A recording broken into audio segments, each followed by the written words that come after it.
This has been The Finding, written by R.E. Joyce, narrated by Vanessa Brooks. Copyright 2018 by William C. Joyce III. Production copyright by William C. Joyce III.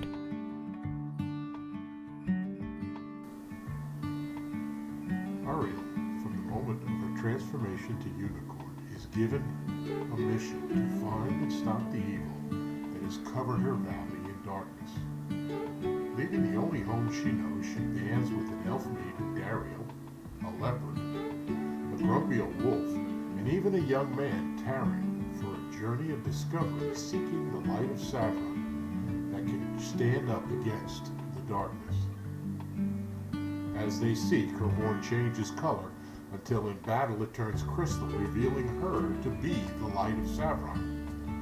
Yet it is in the love of Dariel and Tarran that the true light is made complete. While the world holds back the evil hordes, Ariah brings her precious friends before the darkness and returns the world to the light of love.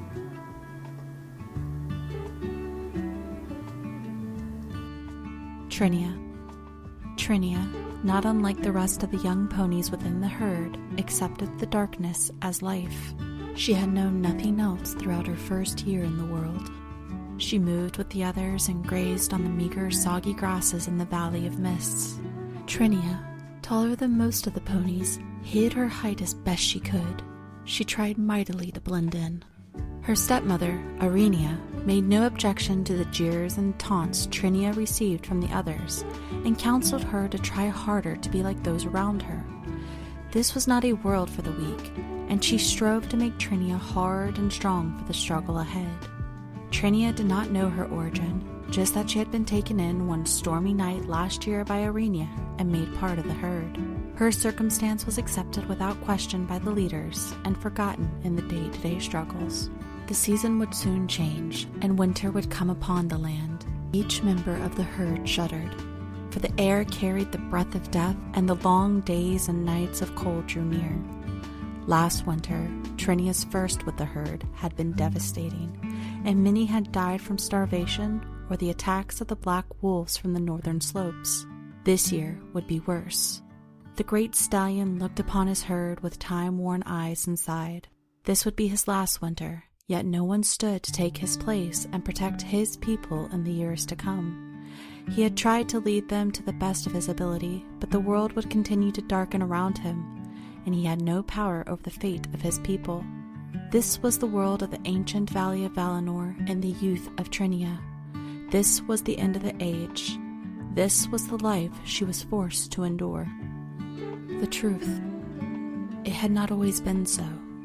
Trinia listened intently to the stories of the elders, remembering the beauty of the valley, how it had once been a world of wonderful peace and joy, how each day became a dance of happiness and abundance.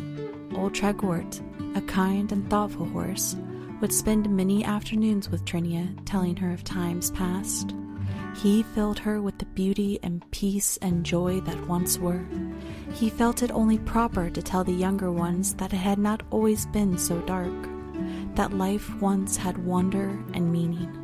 His deep voice would break as he looked into their eager eyes, wanting more than life itself to know about the wonderful valley they had never seen. Many of the elders thought Tragort wasted time and even hurt the ponies with his ramblings. It was time to bow to reality and take up their lot, not wish for the past. Try as they might to stop him, Tragort continued to speak to the young ones, but he seemed to focus mainly on Trinia. The week of chores and schooling ended, and the ponies broke for the fields and home. 3 began their normal taunts of the overlarge and gangly pony. Trinia felt the pierce in the words, and with a hidden tear, ran across the fields as fast as she could. They all gave chase, and hearing their continuing taunts, she put all her will into running. Within moments, the taunts faded, and in minutes, she could not even hear the beat of their hooves. She felt a new freedom and a new something she could not understand. What was she feeling? The run was magical. She did not see the look on the faces of the ponies left in her dust. No one could keep up with her. None could even dream of running that fast. The great stallion could never run this fast. But for Trinia, it was a time of pure joy and confusion. Then, like the surprise appearance of a butterfly, she knew what to do. She would go ask Tragort. He would know what she felt. She giggled because it only took her a few moments to reach the forest below the green plateau where Tragort stayed. Coming to a stop, she looked around, but seemed to know that Tragort had already seen her. Calmly, she walked up to him, and he bowed, causing more confusion. "Tragort," she stated, "I have these feelings, and this wonderful joy, and this scary sense, and I don't know if this is—" "Slow down, little one." His deep and gentle voice quelled her words. "Take a breath after such a run. We have all afternoon to delve into the mysteries of this day." "But I am not even winded, and I'm not even tired from my run, and—" "Gently, little one, gently." She could see the love and the smile in his eyes, and she took a deep breath, letting it out slowly. "Tragort, what is happening to me?" "It is time to speak of things in the past and things to come, little one. Walk with me by the river, and know this one thing for sure. What is happening is something very wonderful, and your life will be filled with many adventures. Many will talk of your life for years to come. The days of not fitting in and the confusion are almost over." She drank in his words, and they seemed to fill a hidden part of her soul that she had longed to fill, the truth. Tragort, watching her closely, saw her recognition and knew his journey had come to an end.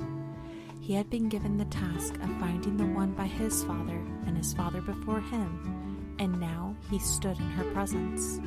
"You, little one, have been chosen throughout the ages to help the Valley of Valinor and its people." Tragort had dreamt of this day for many years, and he too had to control his desire to tell all in a moment. "There is a need to restore this valley with peace and love, and in doing so, help the whole world to continue to know joy and happiness. This darkness is not natural, and you will need to begin a journey to find the light necessary to combat this darkness. But do not fear, because I can already see the changes in you. You will be ready for this journey, and you will be strong enough to meet the challenge. Look here." He pointed to the still waters of the river. Trinia bent her head to the spot in the water Tragort indicated, and saw a reflection. There before her eyes was a beautiful filly, and on the bridge of her forehead, a white bump. Not a malady, but something special. It quickly brought to mind the fairy tales of her youth.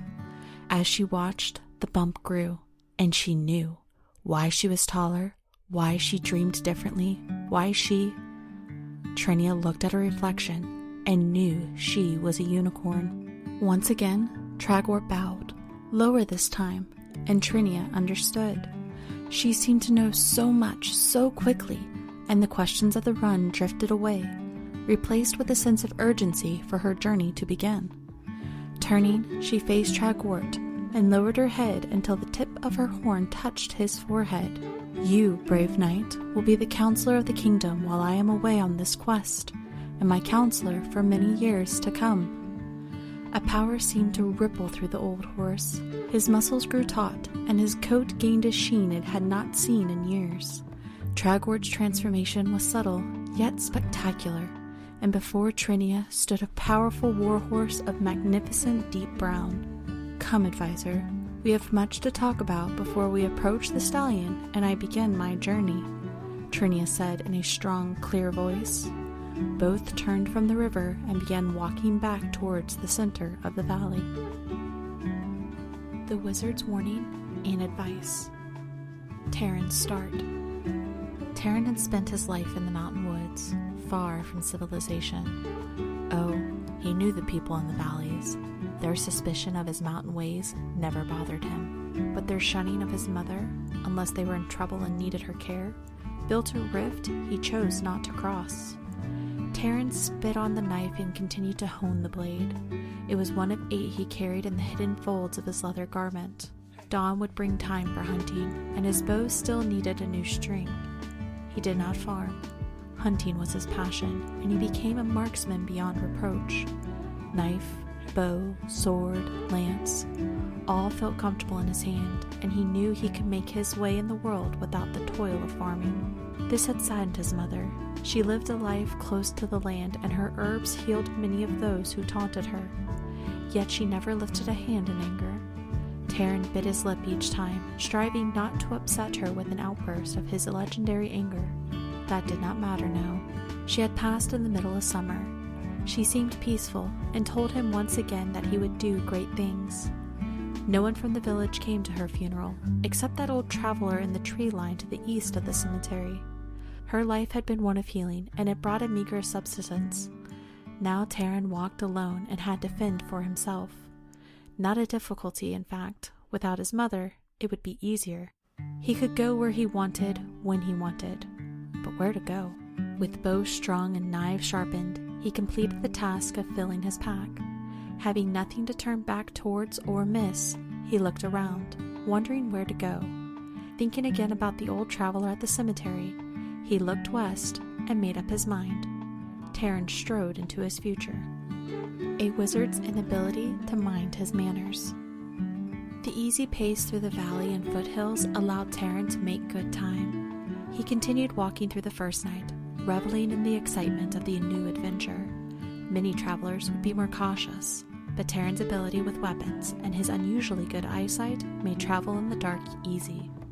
As he crested the last of the rolling hills before the arched mountains, he saw a fire just off the path. Approaching cautiously, he circled the fire, getting closer.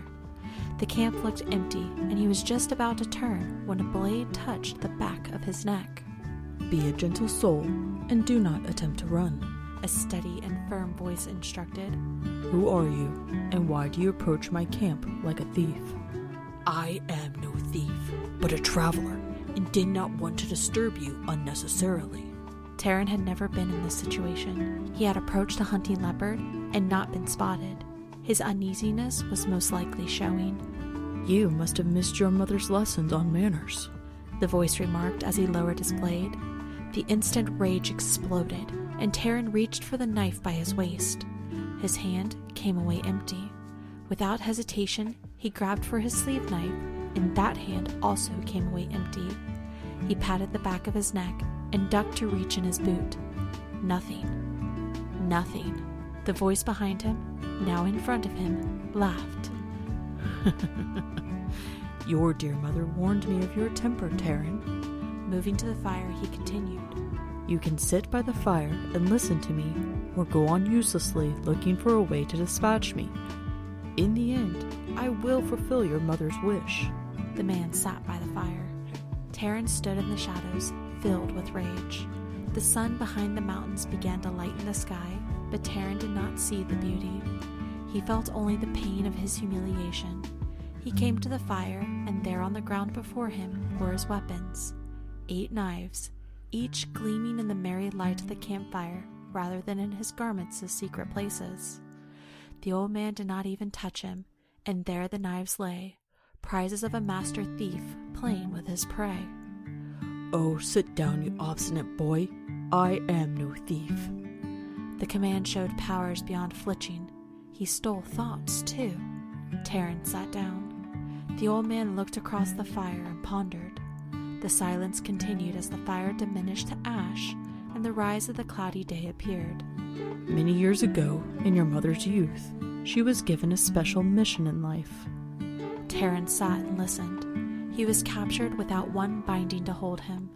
This old man knew his mother and the reason for her existence, which had always haunted Tarran. We both thought this adventure would be ours, and we prepared. I became a wizard, and your mother became a healer. We practiced throughout the land and awaited the calling that never came. I stayed away longer and longer, trying to find the source of our adventure with no success. The old man seemed lost in thought. One spring, I returned, and your mother was chasing a 2-year-old around the cottage. I looked into her eyes and saw her pain. As I turned to leave, she called out to me, "You will promise me one thing. When his time comes, you will guide him." I left and never returned until the date of her death. Tarran's head spun. Is he my father? Who does he think he is, leaving my mother to fend for herself?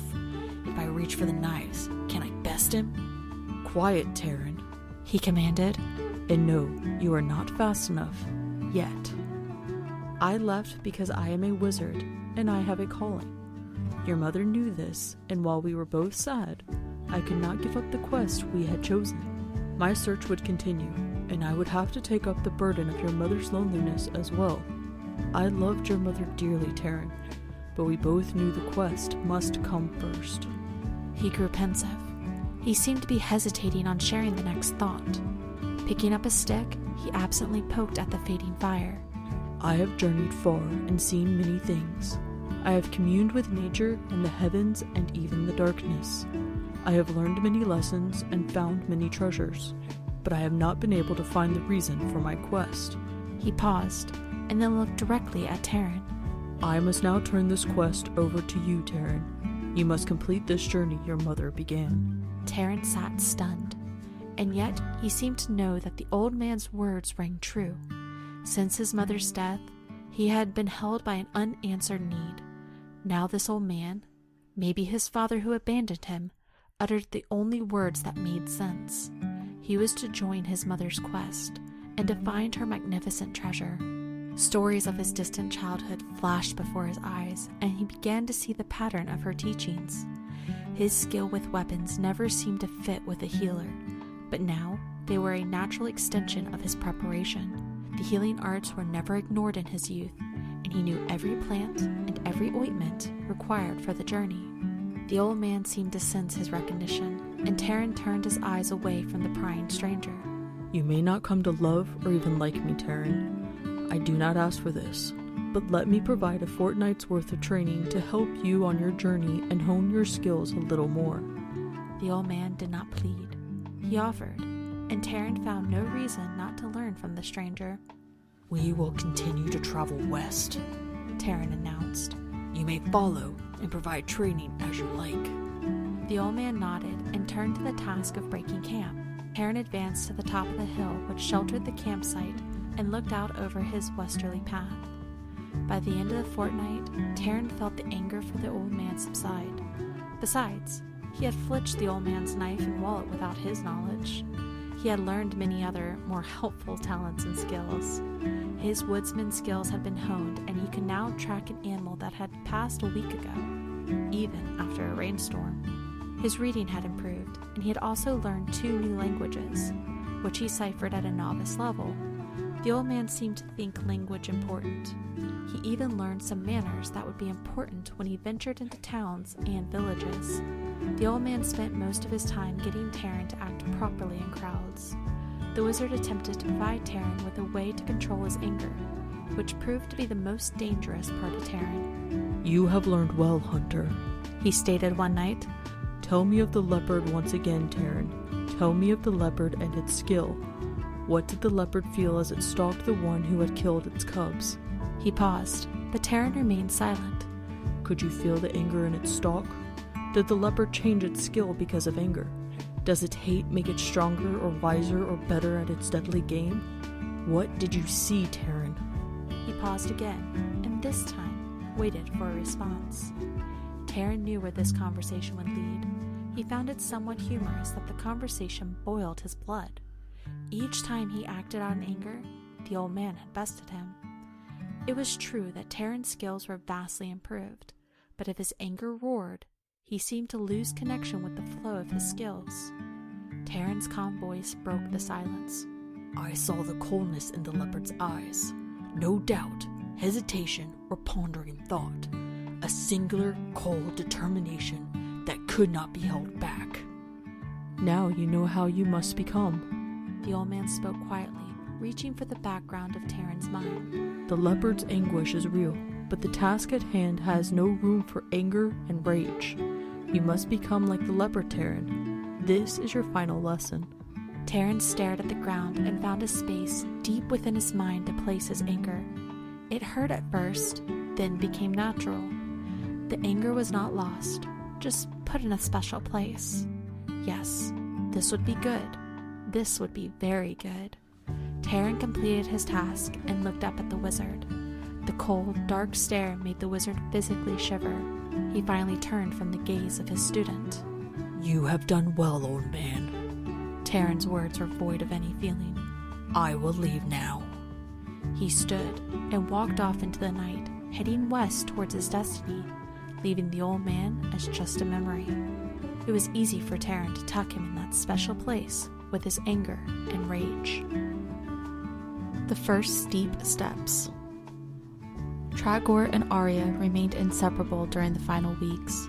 His counsel continued to be helpful, but Ariah could not provide much to Tragor except the feeling of being drawn and the urgency to move.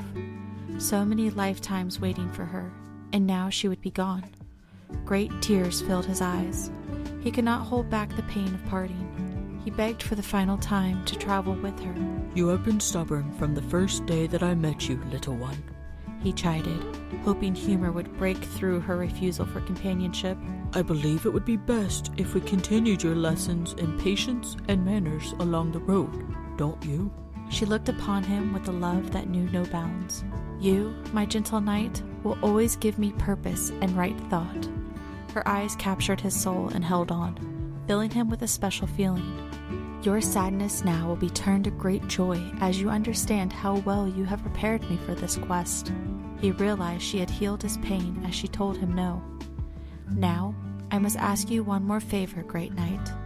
Watch over my valley until I return with the joy and peace that has been stolen. Tragor felt her healing touch on his heart, and he knew peace like nothing ever before. The Princess Unicorn had blessed her faithful servant. I will do as you command, and give all my life to this cause. He bowed, and she touched his forehead with her now greenish-blue horn.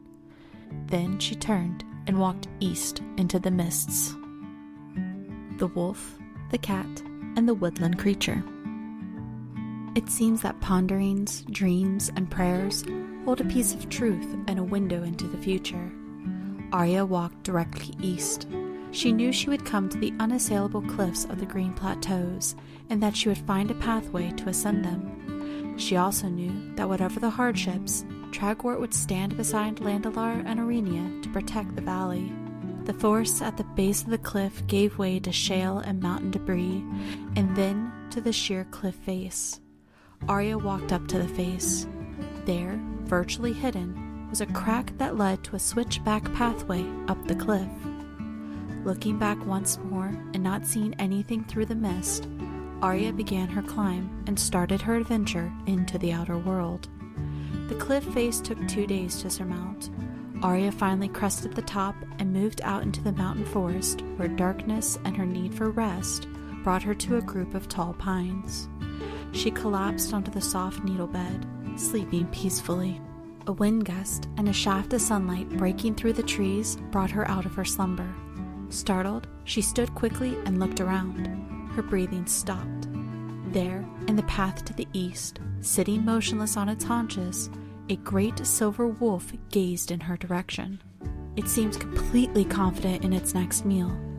Ariah's only thought was why it waited until she awoke. A journey of 1,000 dreams and 100 lives had ended in her first feeble steps. Ariah bowed her head and accepted fate. The wolf stood and took 1 step forward.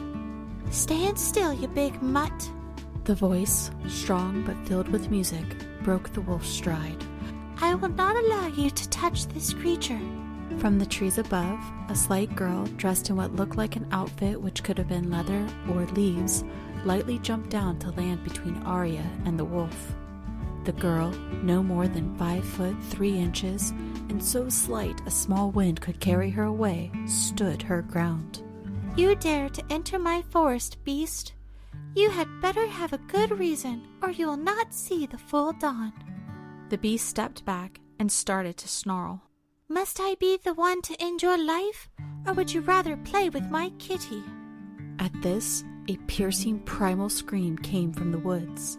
This put an end to the movement of the wolf. The wolf snorted. "So, we finally meet, elf-kind. I bow to your protection of this wood. The one behind you is not of our world. Why do you protect her?" He sat back on his haunches. The elf was Dariel, and her bow too swift for him to evade. The primal cry came from Curel, the black cat. Together, they were death to any who stood against them. As the elf turned to Ariah, a thought crossed Ariah's mind. Interesting. The mist seems only to cover the valley. I believe I see real sunlight above. The girl and the wolf stood motionless. The great cat came to the girl's side. The horse had talked. Ariah had been hidden in shadows by tree branches. The cat broke the silence. "Come forward, little one, so we may see you." At this, Ariah took on an indignant tone and marched out to stand before the three of them. "Know this, cat. Only Tragwort will address me as Little One. All others will call me Princess Ariah. I do not expect homage, yet I will demand civility." The cat stood startled, the girl silent, while the wolf reacted with a laugh. Bless my soul, the legends are true. You are one of the ancients, the horned horses. May I bow to your ladyship? I am the great silver wolf. I have no name because all who look on me die and become my evening meal. The wolf bowed low before Ariah and laughed. What a dilemma I face this day. He looked at the girl and big cat. Bested by an elf, intimidated by a kitten, and now bowing to a princess. What is a great wolf to do? Mischief sparkled in his eyes, and he turned again to Ariah. I know. I've got it. I will make this girl and this kitten join your quest. The black cat snarled ominously, holding its position. The girl looked from Ariah to the wolf. Yes, that is it, the wolf shouted. I pronounce that this journey will be undertaken with 4 unusual friends. The beast of the north, that's me, the lady of the woodlands, the feline horror from the east, and the ancient horse of love. So it shall be. With the tension broken, formal introductions began.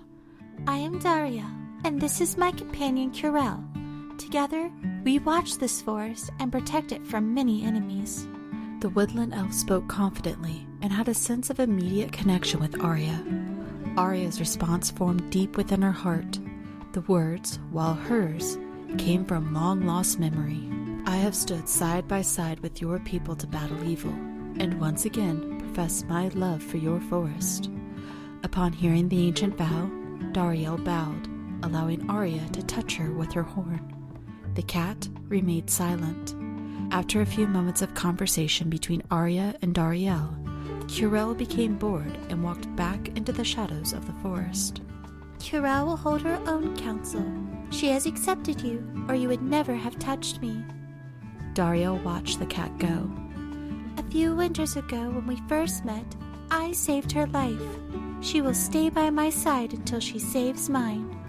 During the conversation, the wolf sat motionless. Ahem, have you 2 silly girls forgotten me? Ariah turned towards the rude remark. Oh, don't fuss, or I will call Tragwort to come reteach you humility. Dariel snickered, and Ariah turned red, bursting out in laughter. They both faced the wolf. I, Ariah, Princess of the Unicorns, set upon a special quest to bring peace and love back to the valley. Do hereby decree that Dariel and Curel will accompany me on this journey. Her official sounding edict could not hide her laughter. Great wolf, mocker of protocol and blasphemer of propriety, you will be allowed to tag along. I shall name you Furor, for that is the feeling I have when your mouth opens. She bowed and added, I accept your humility lesson, Silver One. They all burst into laughter, and the black cat walked past, ignoring them. That one is going to take time to get used to, the wolf whispered to no one in particular. I wonder why cats and wolves do not get along.